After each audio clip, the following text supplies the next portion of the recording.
So it was good to hear the responses to some of the people in my group to the question, and that it was something that they actually, these issues of detachment and emotional numbing were things that they had to deal with in their life. And it was a part of their spiritual practice, and it was a part of a problem of growth and of finding their own way. So that was good to hear. So I think we're all back and we can keep moving, because I'm running a bit behind schedule. So we better keep going so we don't want to miss out on all the good memes. So the next thing is following Robert Master's list of spiritual bypassing tendencies is hyperpositivity, which is something you might be familiar with, especially in consciousness circles, yoga circles, or New Age spiritual kind of communities. There's always this good vibes only, love and light, thoughts and prayers. It's the law of attraction. It's this idea that if you're positive and you give out love and light to the world, that's what you'll get back. But you are the one who manifests your reality. And if you've got a bad reality, it's your fault. Of course, this is being fed by social media, by the illusions of Instagram, by Facebook fantasies, by filters and exotic backdrops and carefully constructed stories that aren't necessarily real. So of course, this kind of mindset, we only want good vibes, we only have love and light, is this kind of place of a pleasant, safe bubble that we put ourselves in. We don't want to connect with things that are bad, that are unhappy, that are sad. We want to avoid the suffering of other people's suffering. We want to avoid our own suffering. We just want to have the good stuff. So this is actually a tuning out rather than a tuning in. When we tune in, we see things in a balanced way. We see the suffering and the happiness of life. But when we tune out and we only want to filter out the suffering, then we're missing out on an opportunity to grow. Of course, this denies the complexity of the world, and it denies the very real suffering that exists, such as war, famine, abuse, violence. So these things are real and they're happening right now, and we can't deny their existence by pretending that they're not there. So of course, if we don't acknowledge that there's problems in our own life and other people's lives, then how on earth can we help create change? And of course, the feelings that we have, if we make other people feel bad that their life is not perfect or that they've got some suffering, then people will start to hide their pain, start to hide their hurt, start to hide their true feelings in order to not make other people feel uncomfortable. And so again, yes, this idea of social media especially, or Hollywood movies or books or whatever it is, creating a false expectation of reality. So what does this look like? Some memes to help explain. So here we have someone saying, every time someone sends me love and light, and this person's like, oh God, not again. Please stop, it's too much. My heart chakra.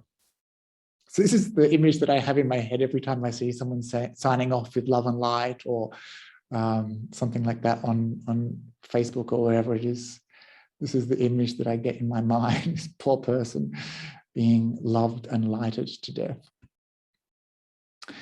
And so here we have all these switches saying, do something, do something, do something. And of course, someone sending thoughts and prayers, which is a kind of bit of a cop-out, really, when people need food or water, just to send thoughts and prayers.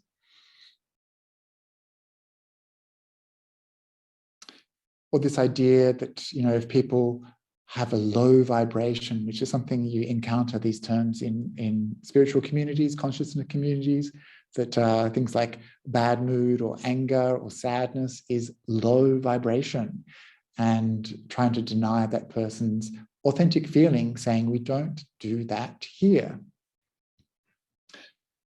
And part of this hyperpositivity is faking it, covering up your authentic feelings with positivity so that no one notices you're on the verge of a nervous breakdown, or covering up your true feelings with some sort of pretense of spirituality. And I like this diagram, this Venn diagram, which sums up the problem with this way of thinking. If you think that you can have no bad vibes, or that you can only be positive 100% of the time, then the reality is you are missing out on the very complex nature and the reality of human experience. So this is something I see quite a lot in Buddhist circles, is that we like to shut down other people if they're not having a good time. And the reason, as I said before, is because other people's suffering makes us uncomfortable. Other people's suffering makes us suffer. And so we want to create this fake world where everyone is in a good place all the time, or that we want to convince ourselves that because we're spiritual people, we have the answers. We have the teachings which prevent us from suffering, that we are above low vibes, that we, because we're spiritual people, have some sort of extra protection that prevents these things from happening to us. And so we might feel that we have to perform a fake positivity, because spiritual people can't be sad, spiritual people can't be depressed, spiritual people can't be needy or hurt or lonely. Spiritual people have to be happy the whole time. Otherwise, what's the point?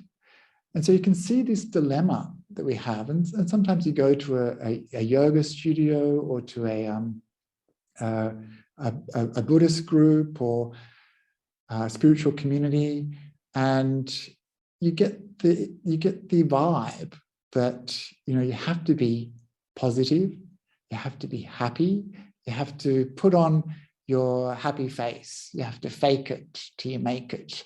And so this is a problem, because as those slides show, it's, you know, it's just covering up. It's just like a filter on Instagram.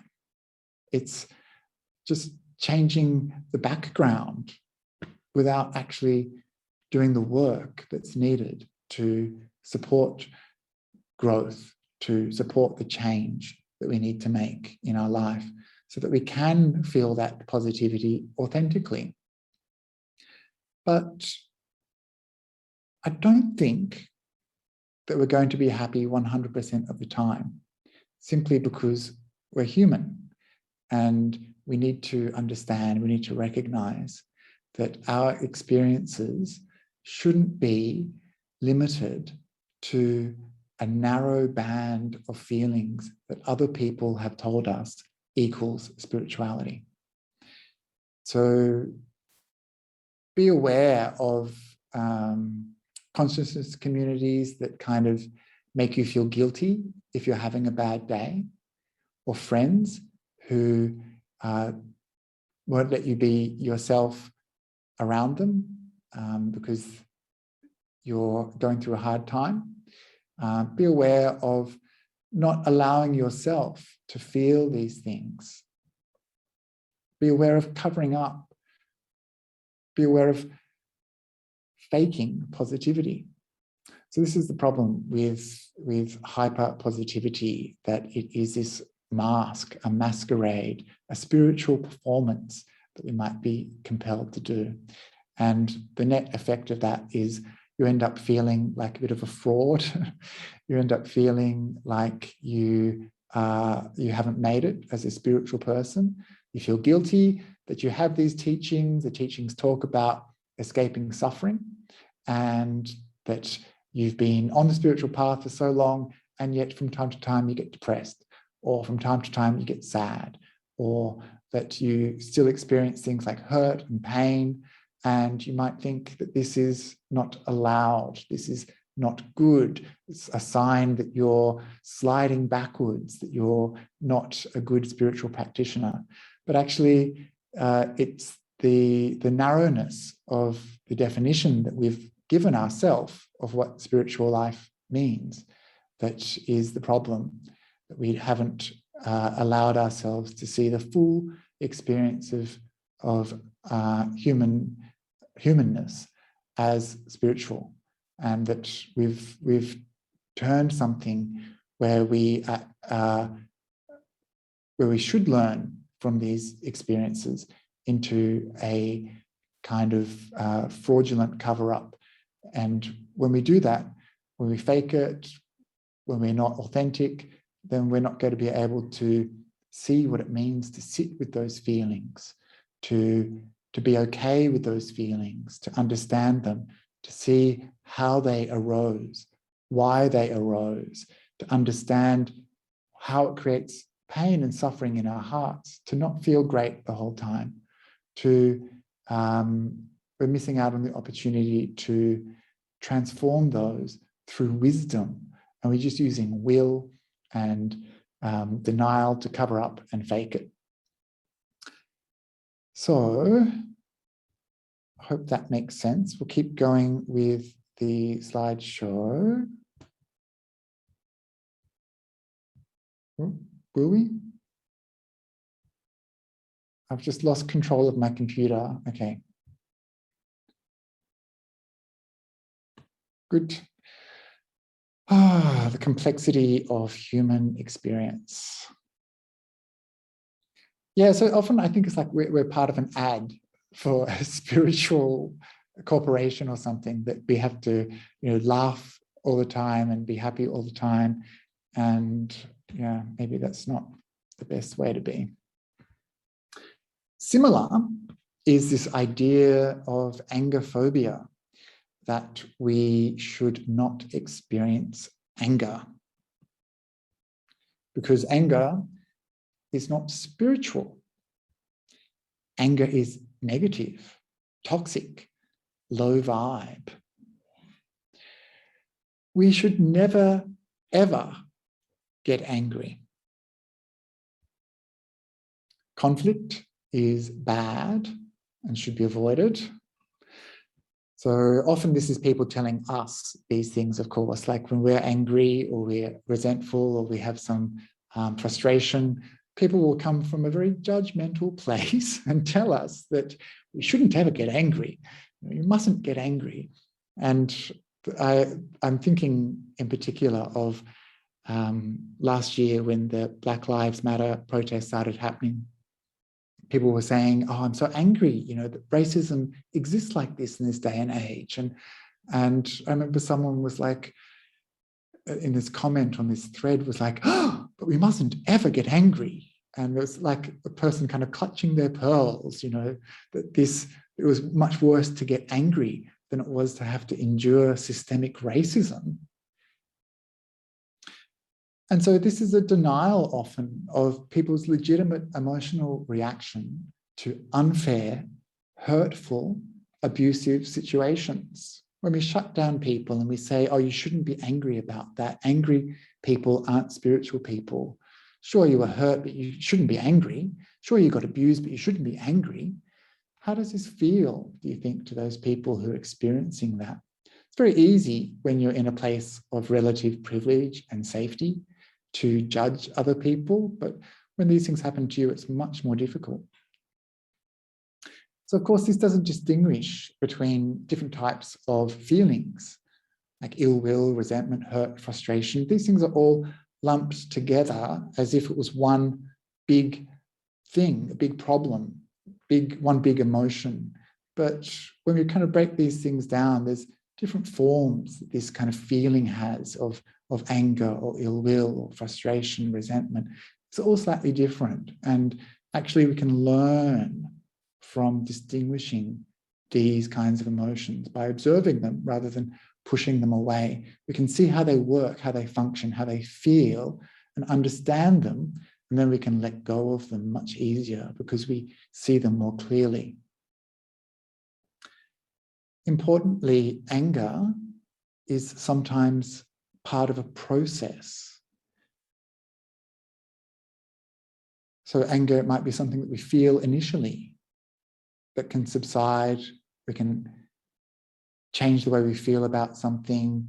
Time will heal, but we shouldn't just kind of push it away prematurely before acknowledging it or dealing with it. Because anger sometimes tells us that something is not right. We get angry because of things like injustice or because people are hurting or abusing us. And when we feel anger, sometimes it's because something isn't right. And of course, the suppression of anger is harmful. Why? Because it comes out eventually. And we know this. We understand how this can work. There's two things here. One is suppression, where we consciously suppress our anger or our frustration. We count to 10. This is a conscious act. But repression is when we unconsciously deny the impulses. It's where we put on the cheerful front because we know that this is how we're supposed to be.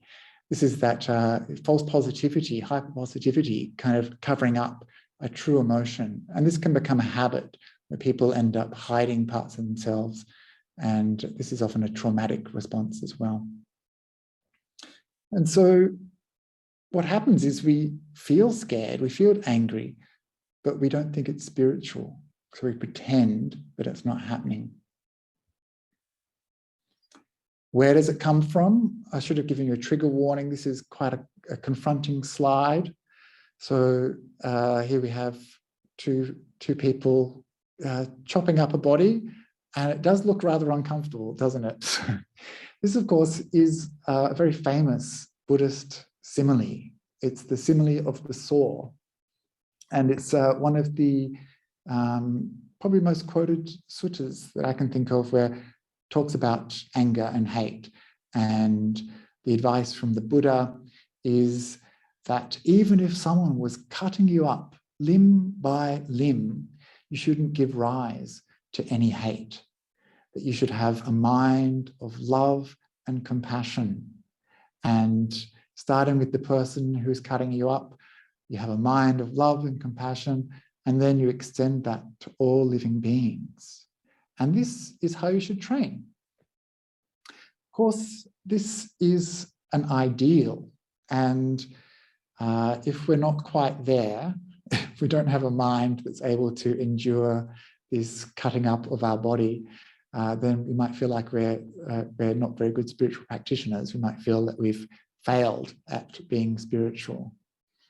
But this is an ideal version that the Buddha gives, and often it's mistaken for a literal teaching, and we need to be exactly like that.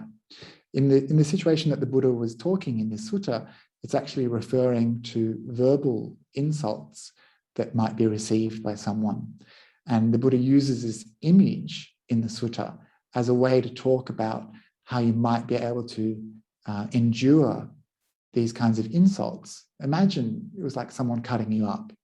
But some people actually think that this is the way that we should practice, that, you know, if someone was to cut off your finger, hack you up by limb, you shouldn't give rise to any hate. And of course, there's going to be a bit of a challenge for most of us.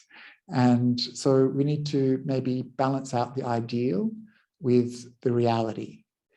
And one of the things that I frequently talk about when I talk about anger and ill will is to just reassure people that anger is something that doesn't disappear until very high stages along the path. It doesn't disappear until stages of enlightenment are attained. And this is something that's good to know, because it doesn't mean that we shouldn't try to overcome our anger, or doesn't mean that we shouldn't deal with our hate. It just means that it's going to be there for some time yet. If you're not on the path to enlightenment, the stage that it disappears is the anagami stage, the non-returner. And this is very, very high at the end of the spiritual path. And if you were to imagine like going off to a journey to the moon, getting to this stage where anger is abandoned is when you're touched down on the moon in the spaceship and the lunar landing module. And then that one last step out onto the moon surface, that's arahant, that's full enlightenment. And so you see it's very close, yeah? And here we are back on Earth. We're still reading the instructions to build our spaceship, if we've even thought about getting up into space at all. And so anger is something that will last a long time in our spiritual journey. Something that we need to work on, sure, but it's not something that we need to suppress. It's not something that we need to repress. It's something that we need to understand. And we understand it not through wishing that it wasn't there, by pushing it away. We understand it by experiencing it, by seeing the suffering that is involved in anger, and by letting it go as quickly as we can, not forcing it away, but letting it go. It's quite different. And so the Buddha said that when anger comes into the mind, we have three choices that are kind of like an inscription. So the first kind of person that gets angry, that's like an inscription, an inscription is like an etching or a line or something that's drawn in a surface.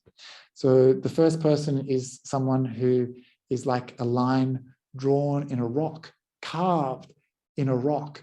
So this is someone who anger kind of sticks around with a really long time. It's almost like a permanent kind of anger, yeah? The second is like a line drawn in sand. So a line drawn in sand, maybe the water will calm or the wind will wipe it away eventually. So it doesn't stay too long, it can disappear. But the best person, the best kind of inscription is like a line drawn in the water. And this line, as soon as it's drawn, it disappears, just like that. And so sometimes when anger comes into our mind, if we just push it away and don't feel it or experience it, we don't recognize it as suffering, we don't see the drawbacks, we don't allow ourselves to authentically experience what, I guess, nature is trying to tell us, a situation is trying to tell us, then we miss this opportunity. And we also miss an opportunity to let it go, because we need to recognize it, we need to see it, we need to understand it, and then let it go. So I'm not saying that we shouldn't have anger. I'm not saying that anger is not a problem, that anger is not an issue, that problems don't come from having anger. Of course it does. Many problems stem from having anger.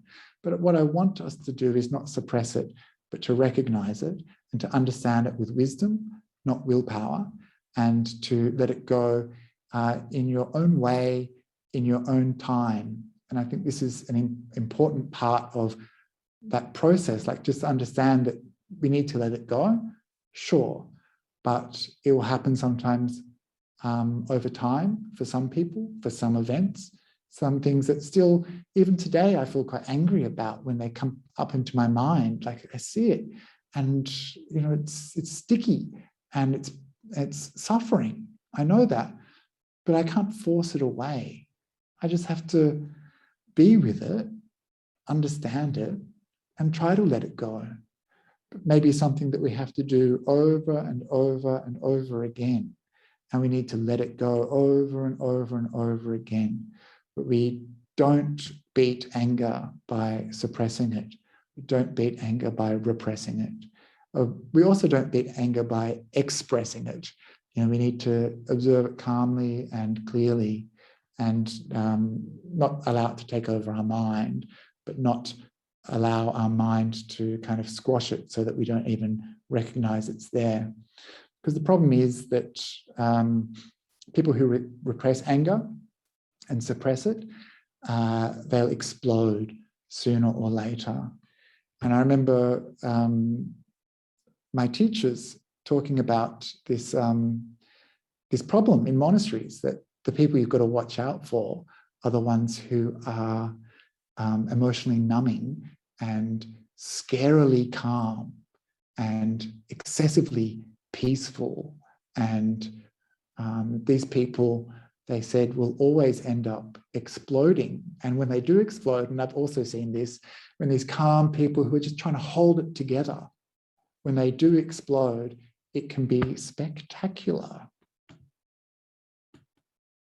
So that's the simile of the saw. So let's keep our spirituality grounded in reality and watch out for going towards these idealized utopian kind of extremes. Of course, like I say, we don't want to encourage anger or hate, but we need to understand it and see it clearly for what it is, but be authentic. And so this, I think, kind of sums up what I was trying to say.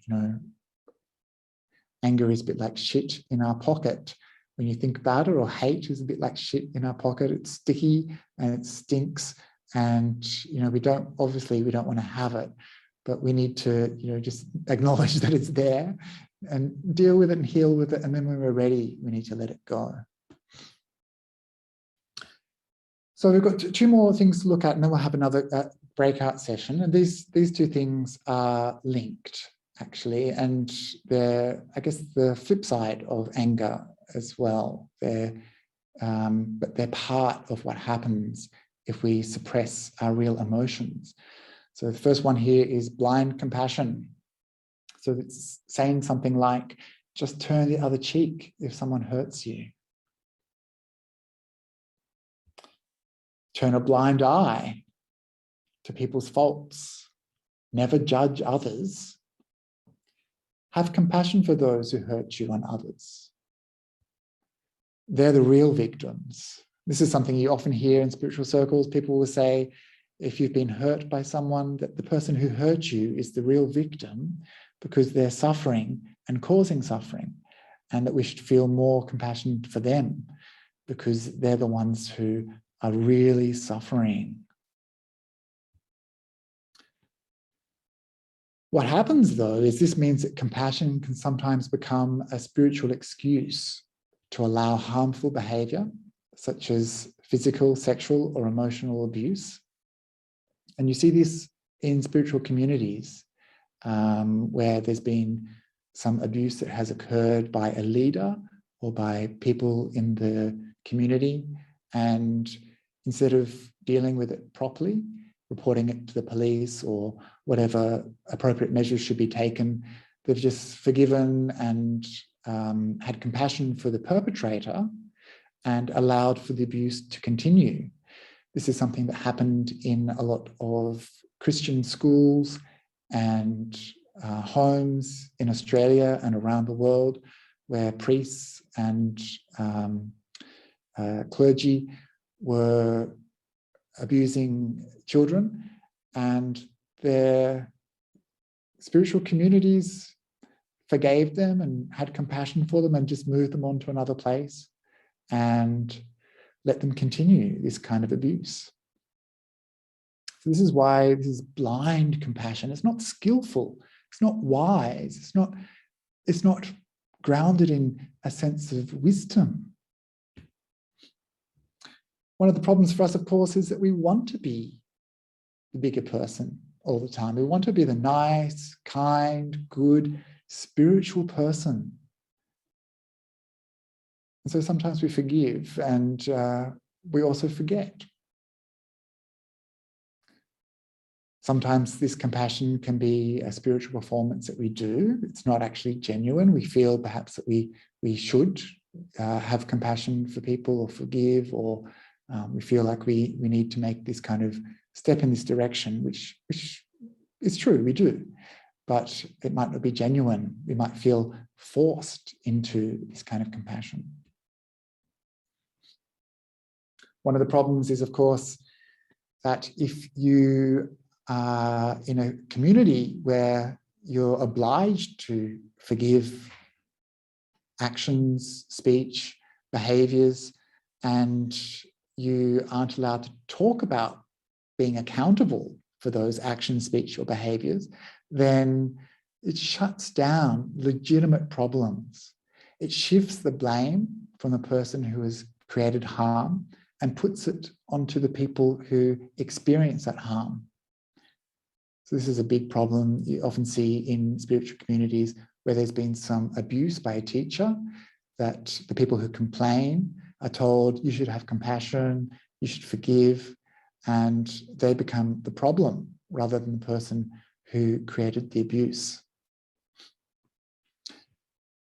And it means that we are not authentic to the feelings that we might have. If we have to go straight for 100% compassion, then we might be doing it out of fear. We might be doing it out of worry for being confrontational. We might be worried that people will think of us as judgmental or unspiritual. And as I said before, we might try to impose compassion on other people before they're ready for that stage of response. What this does is values compassion for other people sometimes out above our own personal needs. And so sometimes, I don't know if you've been in situations where you feel like you have to look after other people and their needs and forgive them or have compassion for them, but inside you're still going through a process, you're still dealing with it, you're still working through some stuff, and you might have to look after other people instead of yourself, which is a problem, because I'll talk about that in a sec.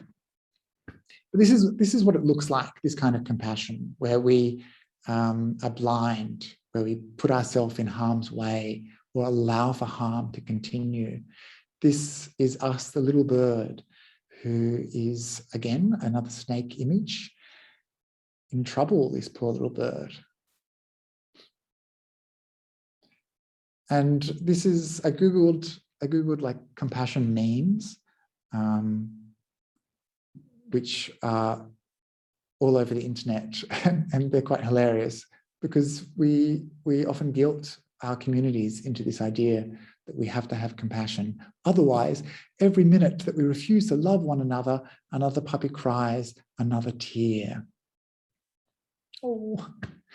So I hope that you can see what's happening with this blind compassion, that it's actually producing an unhealthy way of interacting with others.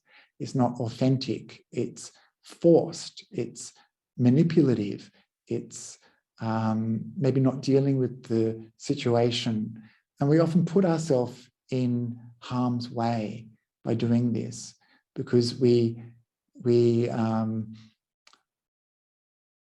don't acknowledge the behaviors that are causing difficulties, and we keep on allowing people to get away with things that cause harm because we're afraid of disrupting the status quo, because we're afraid of confrontation, because we're afraid of creating disharmony in a community. And it's linked to the next topic, which I'll go through very briefly, which are weak boundaries or porous boundaries. And this is something that a lot of spiritual people grapple with, because these are things that allow other people to hurt us as well. Being told that you always need to put yourself last, put others before yourself. This is not how the Buddha taught us to practice. He always said you need to work on yourself first before you can help others. This is the feeling of, giving and giving and giving, but getting nothing back, where other people are forcing you to say yes because you feel like you can't say no. It's how it feels sometimes in groups or at work or in some social situations where you just feel like you're being used, treated like a doormat. Sometimes this comes from wanting to be loved, wanting to be needed, even if it costs us. This is what happens when we get hurt by people that we trust.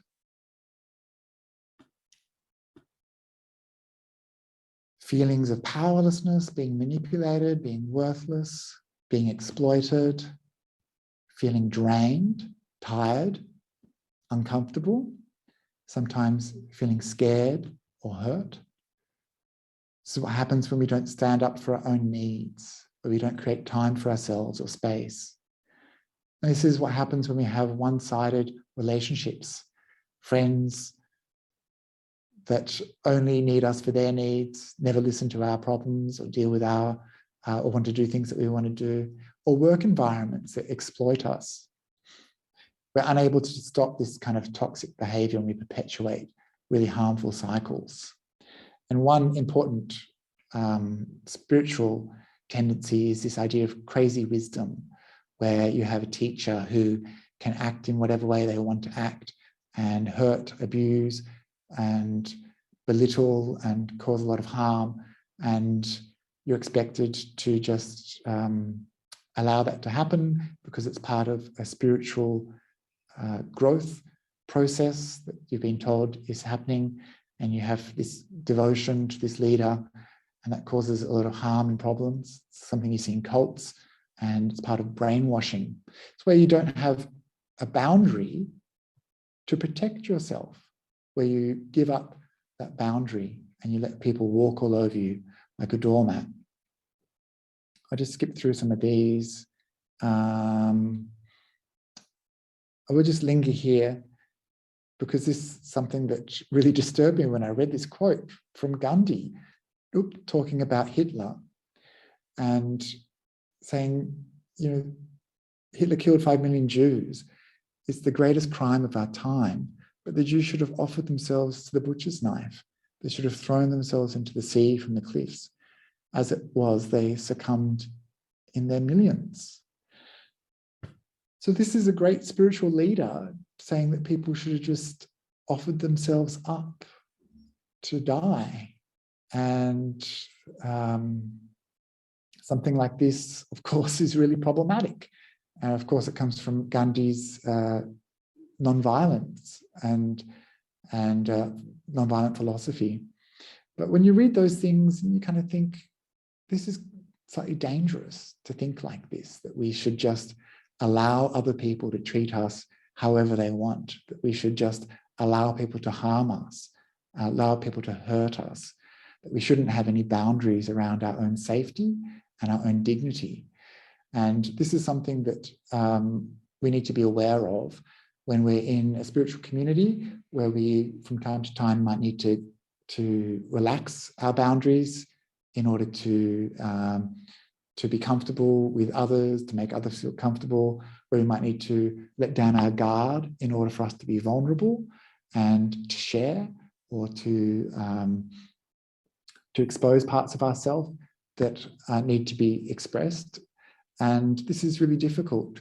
If we've got really strong boundaries, we won't let anyone in. We'll put up that wall that we saw at the beginning. But if we have really weak boundaries, we'll just invite people in who might treat us well with respect and care for us, or they might hurt us and cause us suffering. And so boundaries are really important, especially in spiritual communities. We need to be aware of what our teachers are asking from us.